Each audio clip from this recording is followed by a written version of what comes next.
बिस्मिल्लाहिर्रहमानिर्रहीम। दोस्तों, इस बात में कोई शक नहीं कि हम सब ने एक ऐसे पुल से गुजरना है जो बाल से ज़्यादा बारीक और तलवार से ज़्यादा तेज़ होगा। ये वो पुल है जिस पर 7 मुख्तलिफ मकामात आएंगे, जिन मकामात पर 7 मुख्तलिफ सवालात किए जाएंगे और हर सवाल के जवाब में दूसरे स्टॉप या स्टेशन का रास्ता खुल जाएगा। यहाँ तक कि उन तमाम स्टेशन से एक इंसान गुजरकर एक ऐसे मकाम पर पहुँचेगा जिस मकाम के हुसूल के लिए उसे दुनिया में भेजा गया था। वो मकाम जन्नत होगा, लेकिन वो मकाम उन लोगों के लिए होगा जो इन 7 स्टेशंस पर उन 7 सवालों के सही जवाब देंगे, और जो उन सवालों के जवाबात देने में नाकाम हो गया तो उसे उस पुल से नीचे गिरा दिया जाएगा जहाँ जहन्नम की आग उसकी मुंतज़िर होगी। वो 7 स्टेशंस कौन से होंगे और वो 7 सवालात कौन से होंगे, और सबसे अहम बात कि क्या आप उन सवालों के जवाबात जानने के लिए तैयार हैं? दोस्तों, उस वक्त लोगों पर क्या ही गुजर रही होगी जब मैदान क़यामत में सूरज एक मील पर रुक कर आग बरसा रहा होगा। लोग नंगे बदन और नंगे पांव जमीन पर खड़े होंगे, दिमाग खोल रहे होंगे, कलेजे कट रहे होंगे और दिल उबलकर गले में आ गए होंगे। इसी खौफनाक हालात में पुल सिरात से गुजरने का मामला दरपेश होगा।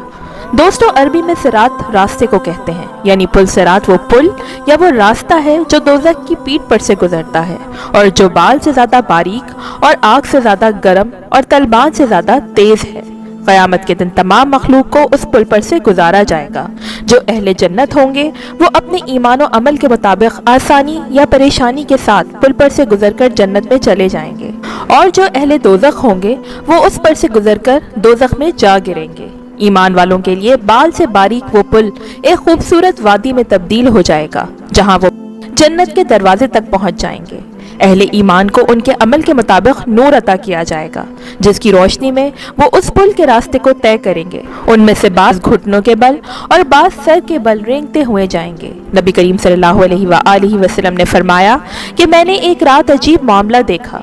उनमें से एक ये भी था कि मैंने अपने एक उम्मती को देखा जो पुल सिरात पर कभी घसीट कर चल रहा था और कभी घुटनों के बल चल रहा था। इतने में वो दरूद शरीफ आया जो उसने मुझ पर भेजा था। उसने उसे खड़ा कर दिया यहाँ तक कि उसने पुल सिरात को पार कर लिया। पुल सिरात का सफ़र 15,000 साल की राह है।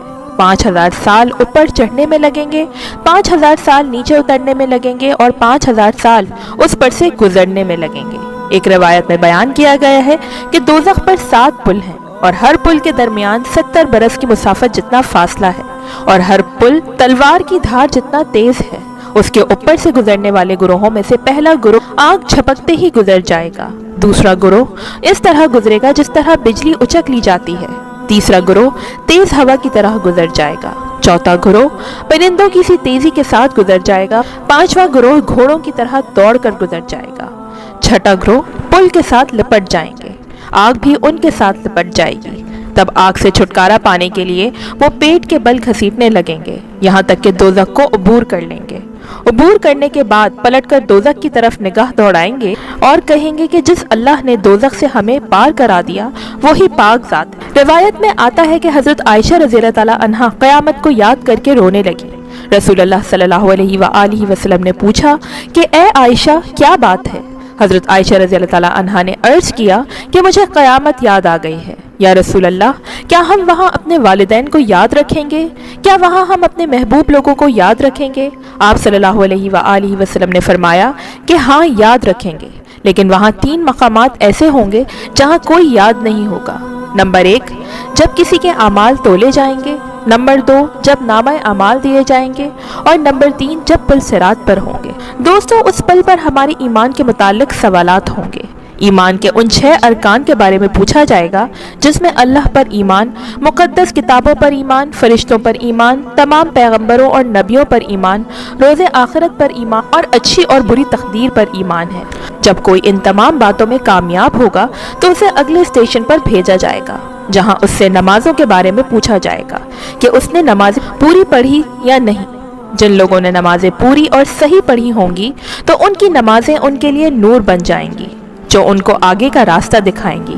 फिर तीसरे स्टेशन पर ज़कात के बारे में पूछा जाएगा। جو لوگ زکوٰۃ کی ادائیگی وقت پر کرتے تھے وہ اس اسٹیشن سے اگلے اسٹیشن تک ایک ٹھنڈی ہوا کے جھونکے کی طرح پہنچ جائیں، جہاں چوتھے اسٹیشن پر ان سے رمضان کے روزوں کے متعلق سوال پوچھا جائے گا، جہاں روزے اور قرآن کی تلاوت ایک انسان کی صورت میں مدد کو آئے گی۔ اور ایک روایت کے مطابق آپ صلی اللہ علیہ وآلہ وسلم نے فرمایا کہ اس وقت روزہ کہے گا کہ اے اللہ، میری وجہ سے یہ انسان تمام دن بھوکا پیاسا رہا اور خود کو نفسانی خواہشات سے روکے رکھا، اسے بخش دے۔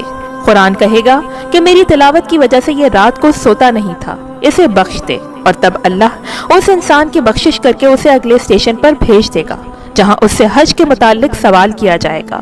اور اس اسٹیشن پر کامیابی کے لیے ہر مسلمان پر لازم ہے کہ جو جسمانی اور مالی لحاظ سے قابل ہو تو اسے اپنی زندگی میں کم از کم ایک بار حج کرنا چاہیے۔ یہاں سے بھی کامیابی پر وہ انسان چھٹے اسٹیشن پر پہنچے گا، جہاں اس سے وضو اور غسل کے متعلق سوال ہوگا، جس کے ذریعے ایک انسان پاک صاف ہو کر اللہ کی عبادت کے لیے تیار ہوتا ہے۔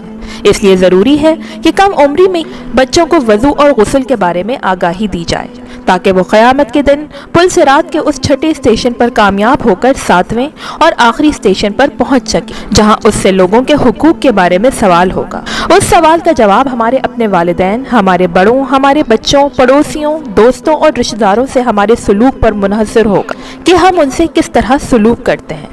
اگر کوئی دوسروں کا حق کھاتا ہو، چوری کرتا ہو، ڈاکے ڈالتا ہو، گالیاں دیتا ہو، غیبت کرتا ہو، تو ان پر یہ آخری مرحلہ انتہائی سخت ہوگا اور وہ اسے پار نہیں کر پائیں گے۔ لیکن جو لوگ اس آخری سوال کا بھی صحیح جواب دیں گے تو وہ اس مقام پر پہنچ جائیں گے جہاں حضرت محمد صلی اللہ علیہ وآلہ وسلم ان کے سامنے ان کے انتظار میں موجود ہوں گے اور ان کو خوش آمدید کہیں گے، جہاں ان لوگوں کے لیے پانی کے 2 چشمے ہوں گے جن کے کنارے ہیرے جواہرات سے بنے ہوں گے۔ وہ لوگ ایک چشمے میں نہائیں گے اور دوسرے سے پانی پئیں گے، تب وہ جنت کے دروازے پر پہنچ جائیں گے، جہاں فرشتے ان کے استقبال کے لیے موجود ہوں گے، اور وہ جنت میں قدم رکھ کر ایک نا ختم ہونے والی زندگی میں داخل ہو جائیں گے۔